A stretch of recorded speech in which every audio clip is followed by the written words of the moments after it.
Buenas tardes, ¿cómo andan, gente? Estoy re contento, boludo. Estuve como 5 horas para editar esa entrevista de mierda y acá estoy. Por fin pude prender para compartir la primera entrevista de este canal.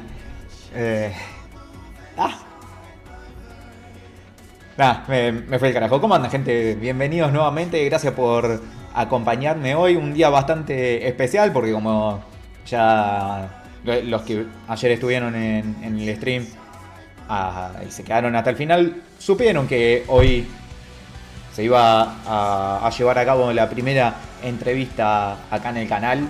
Obviamente, al ser de manera remota y al ser obviamente con un invitado internacional que no sabe español, mi idea fue hacer la entrevista a la mañana, editarla y mostrarla una vez que ya esté subtitulada, editada, toda la boludez. Entonces ya me dediqué, hice todo este laburo. Hola, Katz, gracias por pasarte. Hice todo el laburo, ya está editada, ya está subida a mi canal de YouTube. Ya estrené con contenido original, sin contar el tema de la resubida de los streams, de los VOD. Y ya está ahí para que el mundo la vea. La entrevista, obviamente. La verdad que fue algo que, bueno, para quienes no estuvieron anoche en el stream, bueno, en principio lo que hice fue editar las fotos del recital de Alesana del jueves, que la verdad que me he quedado bastante conforme con el trabajo que hice, porque no me esperaba, de alguna manera no me esperaba que de las 400 fotos que saqué, alguna salga bien, porque hubo tanta gente y estuve tan mal ubicado que no pensaba que iba a poder sacar unas buenas tomas, y la realidad es que sí, lo logré. Pude sacar 40 fotos que después terminé quitando algunas, creo que me habré quedado con unas 38 más o menos, pero ya están enviadas, ahora falta que simplemente las publiquen. Y nada, y al final del día anuncié que justamente iba a tener esta entrevista, que bueno, como verán en el título del stream, fue con el baterista de una de mis bandas favoritas, que se llama VOLA, una banda danesa de metal progresivo, que es la banda que están escuchando acá de fondo. De hecho, ahora está sonando la canción Bleed Out del último disco de Friend of a Phantom del año 2024.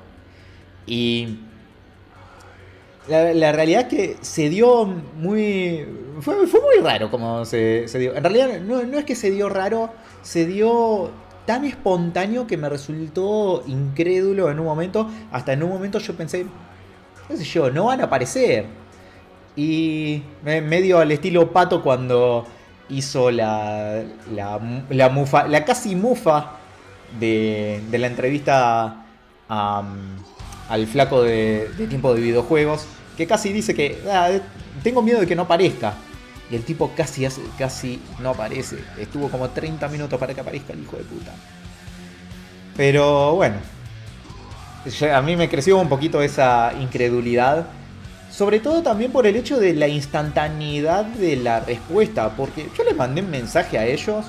Yo ya sabía que estaban de gira por Japón y por Australia. Pero no sabía si ya había terminado la gira. Entonces dije, bueno, mando un mensaje. Y si me responden, que me respondan cuando quieran. No espero respuesta. Y me respondieron a los 20 minutos, 30 minutos. Fue una respuesta muy instantánea para lo que yo esperaba. Una banda que gira por el mundo, que tiene sus cosas para a la cual prestarle atención. Y de golpe encontrarme que me respondieron el mensaje por Instagram, encima totalmente informal, totalmente así improvisado, no habiendo hablado con un agente o con un representante de prensa.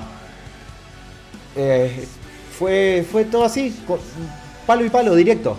Y se dio un ida y vuelta muy tranqui, en el que yo le dije, che, mirá, yo soy de tal medio, me gustaría que podamos hacer una entrevista, teniendo en cuenta la próxima gira latinoamericana de VOLA, que de hecho, bueno, VOLA va a presentarse en Uniclub, este lugar que tengo prácticamente reservado, prácticamente es mi nueva casa, Uniclub. Y bueno, van a presentarse ahí el próximo 13 de marzo, siendo la primera vez que venga VOLA a Argentina. Si bien no es la primera vez que viene a Latinoamérica, ya han venido varias veces bueno, han estado en México, han estado en Brasil y han estado en Chile. Y bueno, obviamente la entrevista iba encauzada para esa temática, pero hemos hablado de un montón de cosas. Hemos hablado de no sé, cómo es la vida en dos países distintos, porque la banda es de Dinamarca, pero el entrevistado vive en Suecia. También que son países relativamente cercanos, pero bueno, ya lo vamos a ver en la entrevista. Pero así de la nada les mando el mensaje y me responden así a la media hora y me dicen, hola Nicolás, no hay ningún problema. ¿Sería de manera en video o sería escrita? Yo le digo, mira, me encantaría que sea en video, pero si tienen problemas con el calendario de giras, el calendario de recitales, no tengo problema en escribir las preguntas y mandárselas. Y me respondieron, creo que a las 3-4 horas, y me dijeron, tranqui, no hay problema, que sea en video. Y nada, me dijeron, mandanos ventanas de horario en las que estés disponibles y te decimos te decimos quién puede estar disponible justamente para tomar la nota. Y les dije, bueno, tal hora, qué sé yo. Y ayer a las 6 de la mañana, hora de Argentina, me mandaron... ¿Por qué hago la aclaración de hora de Argentina? Estaré tan acostumbrado en las últimas semanas en meter horarios en diferentes... en meter así... videollamadas en diferentes usos horarios, que ya me acostumbré a decir el tema de los horarios. Y nada, les dije, a la 1 de la tarde, hora de Dinamarca, que era... hoy a la 1 de la tarde, hora de Dinamarca, que ahora Argentina, era a las 9 de la mañana. Así que me levanté hoy a las 7, me confirmaron que a quien iba a entrevistar era el baterista, Adam Janzi, que la realidad un tipazo. Ya veía videos de cómo tocaba la batería, de cómo se expresa con la gente, y se lo notaba muy cálido. Entonces yo dije, esto va a estar bueno, esto va a estar muy, muy copado. Y bueno, mierda si estuvo copado. 35 minutos estuvimos hablando. A las 9 de la mañana, a las 9 menos monedas, yo ya había dejado ¿cómo es? La llamada de Meet ahí en espera. Y un par de minutos antes de que las campanas toquen las 9, agarra, me avisa Google que había alguien que quería meterse y era obviamente el flaco este.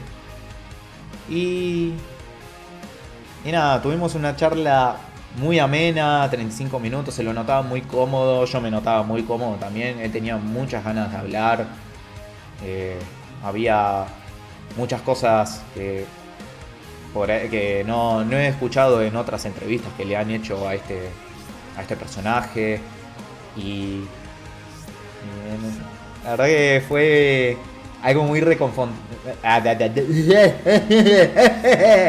fue algo muy reconfortante porque VOLA es una de mis bandas favoritas de los últimos 5 años. Bueno, en realidad diría de los últimos 2 años, porque yo empecé a escuchar VOLA allá por finales del 2024. Y este tipo de música, este tipo de canciones me hizo ver otra pata de la música que no conocía. Es el hecho de poder hacer música pesada y a la vez muy tranquila.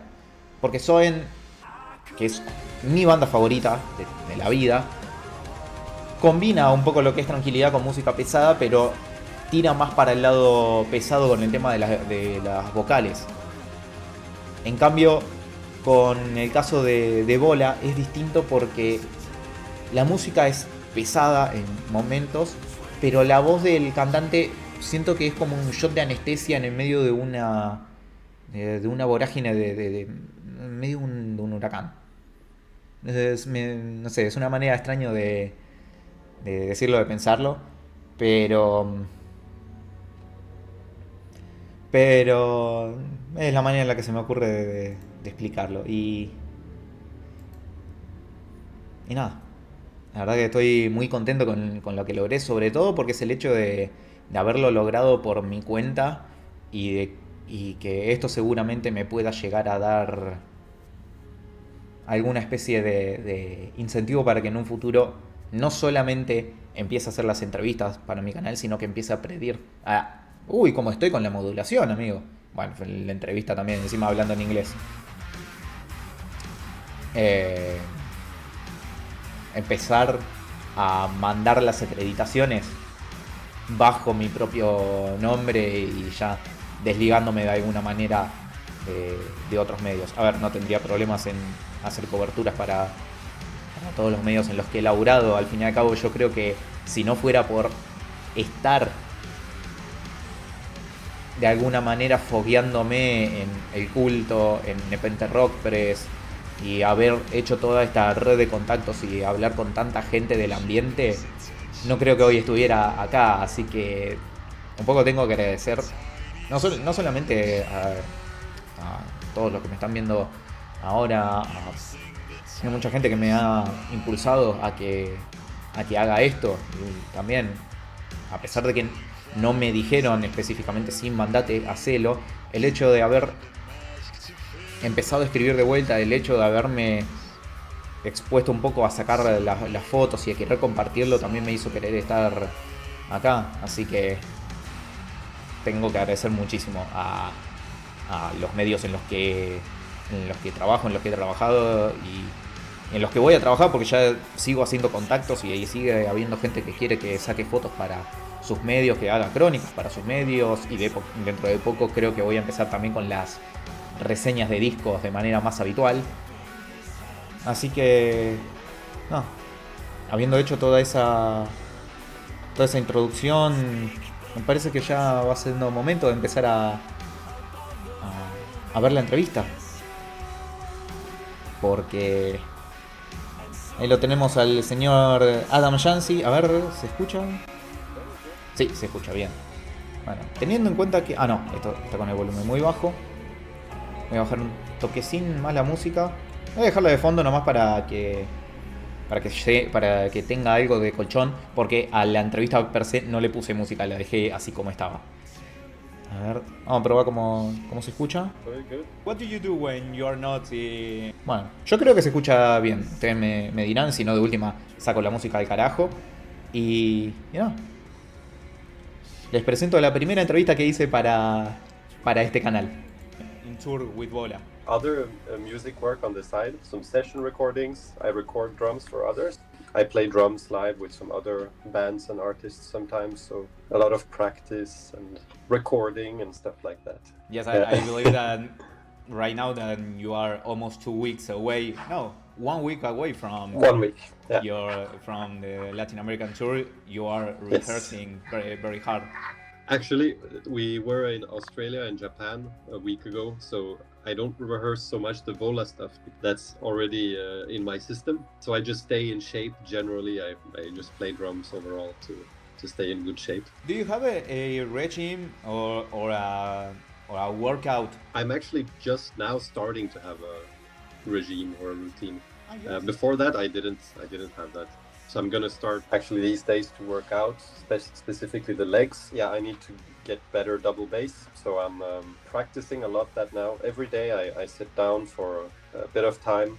I do just some right, left with the feet. Try to get a good technique, and then I play a bunch of songs with the double kick, but then also with my left foot only, because my left foot is weak. So I need to level up.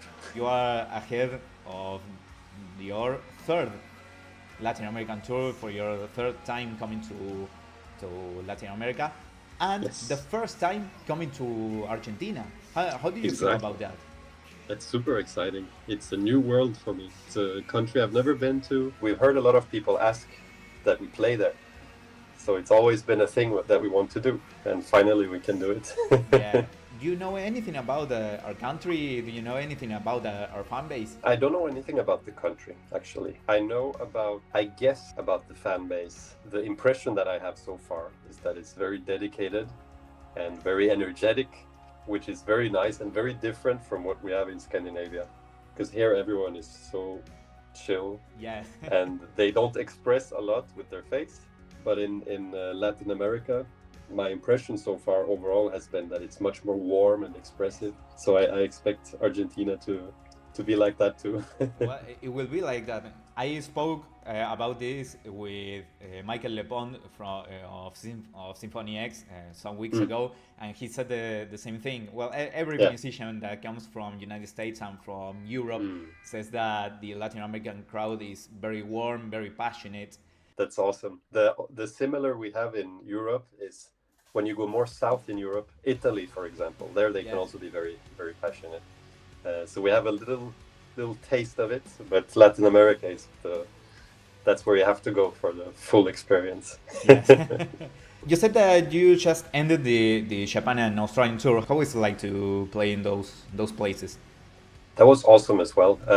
Both those countries, first time playing there and first time visiting there as well. Japan was very, very different from anything we've experienced, because it's our first show in an Asian country, and it was very similar actually to what we have here in Scandinavia in terms of the social expression, because in Japan they're very reserved and very, very like calm, and they will tell you after the show what they feel.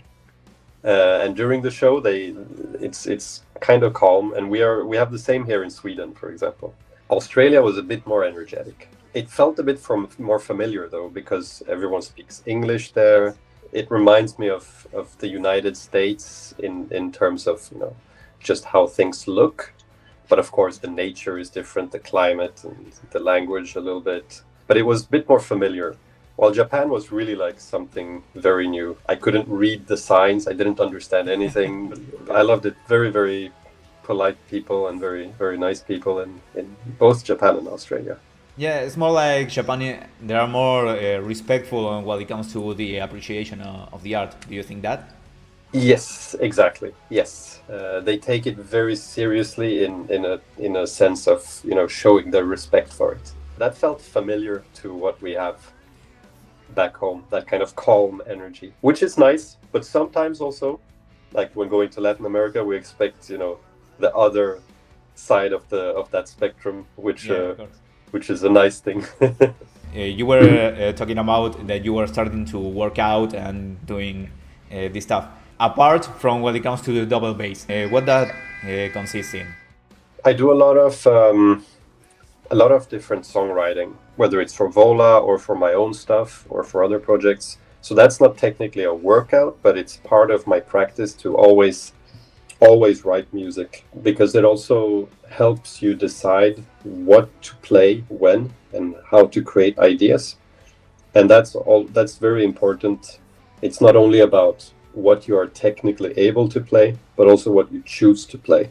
So I try to combine both those things.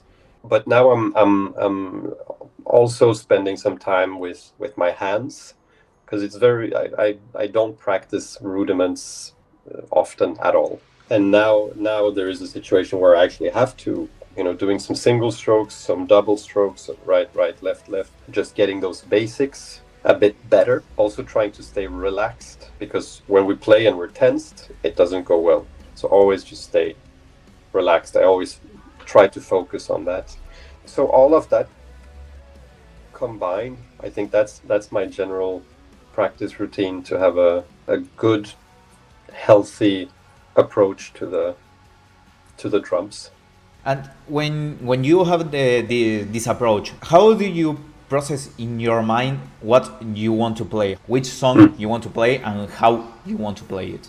To take it a step back even further, deciding what you want to do or how you want to do it is one of the main things we do as drummers. So when it comes to the practice, deciding what to practice, it has to do with what do I want to be able to play. If I want to be able to play jazz, I'm going to practice jazz. But if I don't want to play jazz at all, then I'm not going to practice jazz.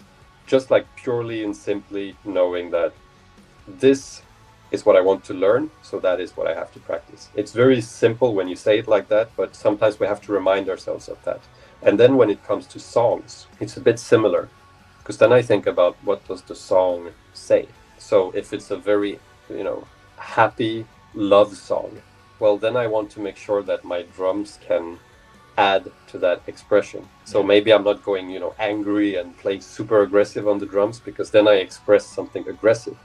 But if it's a happy love song, maybe I need to express something more gentle. While if it's an angry song, then maybe I need to express something more aggressive. Yes. So I play maybe a little bit harder, maybe a bit more intense, and maybe the ideas that I play sound more aggressive and raw. When you think about what sounds can we do with the drums, you can think about the most natural thing, which is a heartbeat. A heartbeat is rhythm, and it can tell us different things. If it's a very fast heartbeat, it says one thing. If the heartbeat is very slow, it says another thing. If the heartbeat is slow but going faster, it also means another thing. That's something that they do in horror movies, They have a heartbeat and it's just going faster and faster and faster because something is arriving. So we can use that on the drums. Then we can, decide what do we want to use, because what do we want to say. Going back in time to 2017, when you first joined VOLA, what I noticed is that from In Mazes to Applause of a Distant Crowd, there was a really pleasant change on the sound of VOLA. How did you manage to enter in the composition process of Applause of a Distant Crowd, and then in the other albums, in Witness and Friend of a Phantom? Applause of a Distant Crowd was the first album that I did with VOLA, and there they had already written a few songs. When I entered into it, I kind of had to adapt the drum parts and make it my own. While for Witness and Friend of a Phantom, I was there from the start of the album creation, so I had a bit more input in the actual songs. But for Applause of a Distant Crowd, it was a lot about first getting to know the VOLA sound, to know kind of what's the DNA of the band, and then add my own touch, but not making it too much, still making it fit in the universe. So it was a little bit more like a session drummer, even though I was a member at that point. It was so early in the process that it was kind of you felt that way. That approach, yeah, exactly, yeah. And then with the years, it has grown into something else, yeah. It was difficult for you to catch up with the sound of the band. Not really, actually. It fit pretty well. Yeah, surprisingly easy to get into the sound of the band. Partly it is because I practiced a lot of that kind of music growing up, but also we were lucky because the ideas they created fit very well for my style. So it was like just a good connection from the start. There's this fact that you are from Sweden and the band is from Denmark. Yeah. How do you manage to rehearse, to join the guys, to be together? Is there a complication for you being from another country? No, it's actually very easy. So our countries are right next to each other. Yeah. And I live maybe it's like 6 or 7 hours to drive. So it is a long drive to get there. But we practice actually most of the time on our own at home. So we don't need to rehearse in order to, know the songs. The only thing we do is before a tour, maybe we meet 1 or 2 days before. So I fly down there and we rehearse just to check that all the equipment is working properly, maybe do a small adjustment to the set list, and then we fly to wherever we're playing. And sometimes we meet up to write some music as well, but most of the time we do it from home online. A few times per year we meet up just to rehearse or write music. And it's working well to do most of the things online because everyone in the band is also busy with their own things. We wouldn't be able to meet every week. You were speaking about putting the equipment on point, and that reminds me that VOLA suffered a fire. It was difficult for you in that moment, but as faster that equipment was gone, the faster it came back. How did you manage to recover so fast of that fire? Yeah, it was both horrible and amazing. So obviously the fire that was really bad. It wasn't only our equipment, but it was a full warehouse where people stored all kinds of stuff. Yeah. The full thing just burnt down in a night. All our live rig, a lot of merch, some memorabilia, instruments, everything just gone. So there was a lot to replace, but luckily we had such good support from our fans, which was really amazing. So we managed to rebuild the live rig just in time for the Japan-Australia tour, and also for this.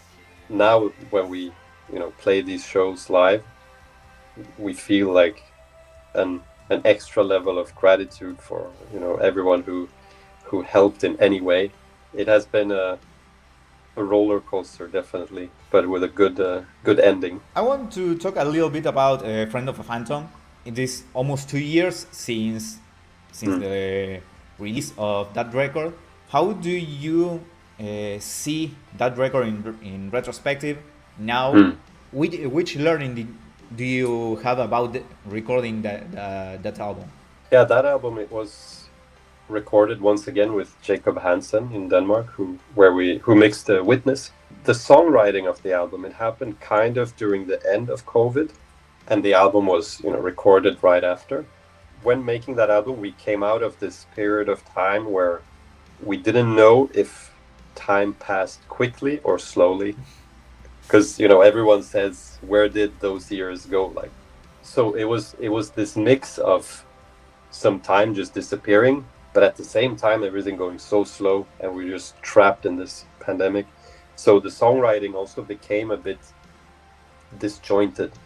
So we had to split the recording session into 2 because we didn't have enough songs ready. That resulted in a new kind of interesting approach where we finished one of the songs in the studio, for example. That was Bleed Out. Usually the songs are done, we go in the studio and we record. But there we were in the studio. It was like the last day of recording, and we still had a song not done, not ready. So we decided to finish it in the studio, just all together working on it. It actually turned out into something very nice. So now I think our approach to songwriting has changed a little bit because of that. And now we are writing the next album We have started writing the music for it, and I feel like we have a different approach now when making the songs, which is very exciting because it can give some new results, I think. How are you approaching the songwriting for this new album? We try to do it more structured, and we try to split things up. So instead of all of us working on the same idea, when we meet up in Denmark from time to time for those songwriting sessions, we have at least two computers instead that we can record on. So one person is here and one person is here, and we rotate, and we give input on ideas, but then we switch quickly to another idea.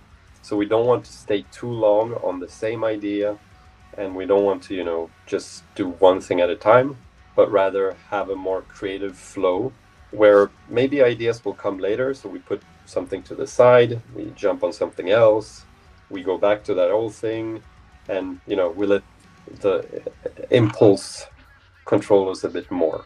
I think we have already a few interesting ideas that have started to grow, so yeah, I'm excited. And me too, because I was going to ask you if you were working on the follow-up to Friend of a Phantom. Well, now you answer me. Do you have any time window that you think that you are going to release it? Not yet. It's still a bit too early to say, but I think we're aiming for sometime next year. Going back to Friend of a Phantom, I really love the concept that all the songs talks about different phantoms, but there is specifically one song that hit me very, very hard, and it's literally this phrase: "Your champagne is still on a tray." I couldn't figure out the metaphor there, but I wanted to ask, whose champagne is still on a tray? That song in general talks about some sort of addiction. One person is kind of stuck in that, and one person has moved on. The person's champagne, who's still on a tray, is the person who, still in it. But basically, the phantom in that one is keeping this person in these bad habits. I think because it's Asger who wrote the lyrics, in the way he visualizes it takes form in alcohol. But the broader kind of topic is more that kind of addictive phantom, I like the way that you express yourself in the, on the stage. Almost like you are dancing on the stage. What leads you to express you in that way? Honestly, I just go into the music. Yes. Whatever I feel from it, I put myself into it, and whatever happens from there happens. I don't really, plan or think about the specific movements or rehearse the movements. It's more, just giving myself over to it. And it's very liberating to do that, because also when I see the crowd and they do that, they're just, singing along and giving themselves into the song. I want to do that as well. And in terms of drumming, there is a very important part of, you always have to stay relaxed when playing drums. Otherwise, it'll be very difficult, especially during a live show. But at the same time, you want to, be in the song and show some energy. So you have to find a way to do that without being tensed. And I think maybe that's where this kind of dancey thing comes from. Because I wanna move around, but I cannot do it with tension. Would you love to play another instrument on another band, or even in VOLA if the opportunity comes? It would be fun. I do sing as well, so I do some singing, but I haven't done that live yet. Do you think that there is a difference between being an artist and being a musician? Yes, 100%. I think all of these questions about what do we actually want to express, what do we want to say, and what do we want to transfer to the listener is questions that artists deal with and create, while purely a musician, at least in my opinion, it's more like a hired gun for this specific thing. Play this, do it super well, and that's it. While an artist has these questions and ideas, maybe I should do this instead if I want to transmit that. It's a bit like, in the kitchen, you can have a chef who's hired to just, okay, now the next thing on the menu to cook is a burger, all right, and then launch the fries and do this, that. But the artist will be the person, creating the experience, creating the menu. Exactly. Maybe choosing this instead of that because, they want to use the flavors that brings you back to your childhood, for example. I think an artist is a person that works with their body, their mind, and their soul, all in one. There's been almost 10 years since you joined VOLA, and also there's been 10 years that VOLA didn't have any lineup change. What do you think is the key for that, for keeping together all the time? Honestly, it's very simple, actually. Be friendly and listen to each other. Just take care of whoever is in your vicinity. As long as you're kind, that's really the most important. And within being kind is also being respectful. You respect the time of the others, you respect their opinions, you respect the rhythm and their emotions, and you want everyone to be happy. If you stick to that, then most things in life will be much, much easier.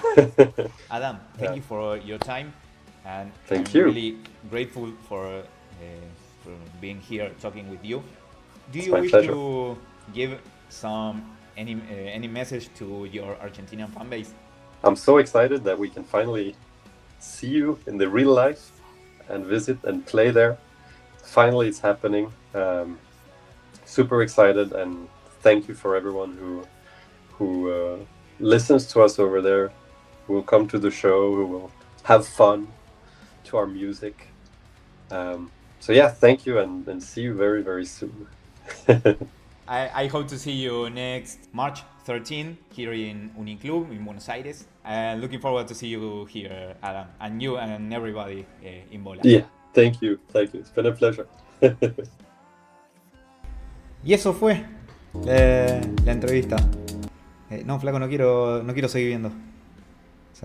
Listo, ya está. Y eso fue la entrevista que le hice a Adam Janzi de VOLA. La primera de, espero que sean muchas entrevistas que lleguen al canal con el correr del tiempo, con el correr del año. Espero que haya mucho más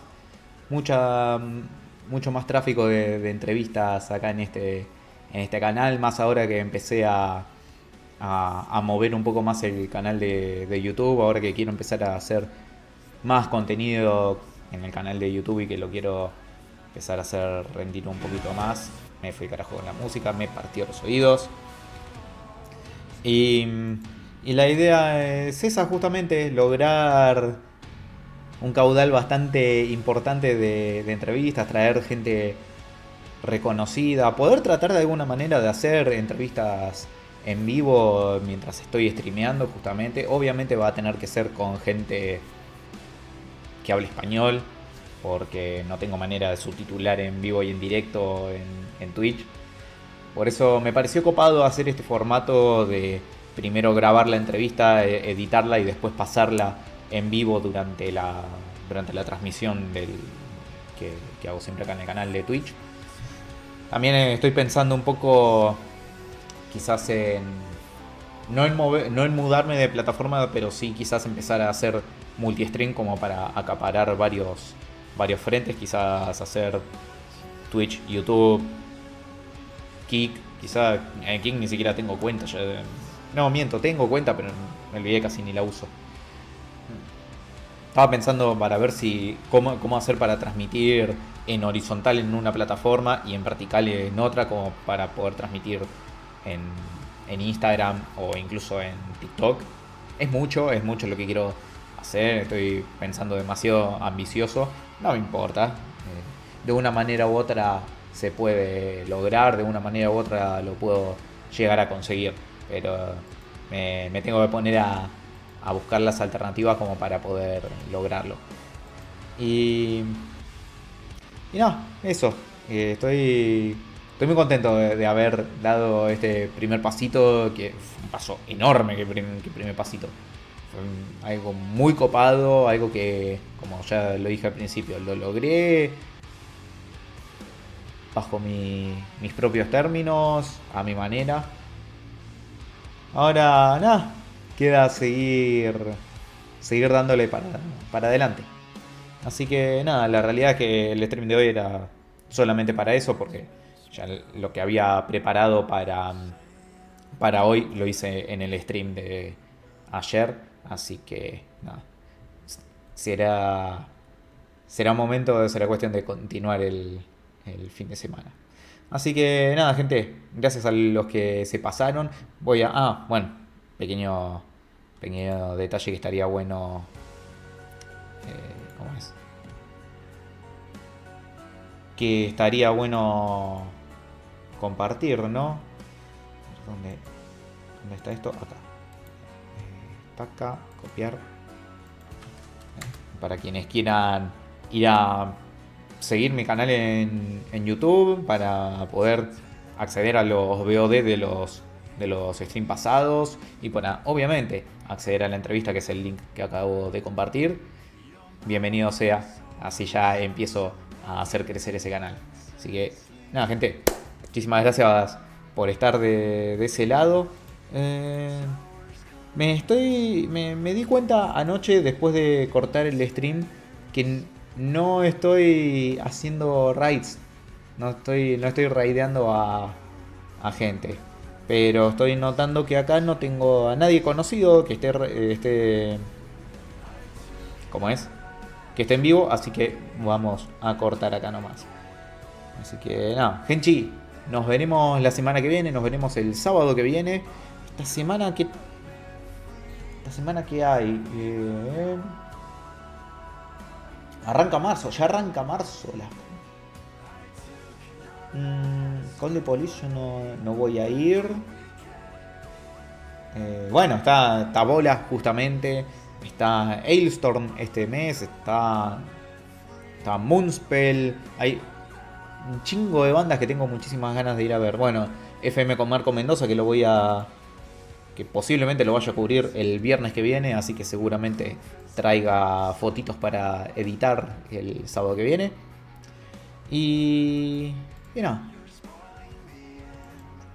Eso es el menú para lo que se viene en estas primeras semanas de marzo. Así que nada.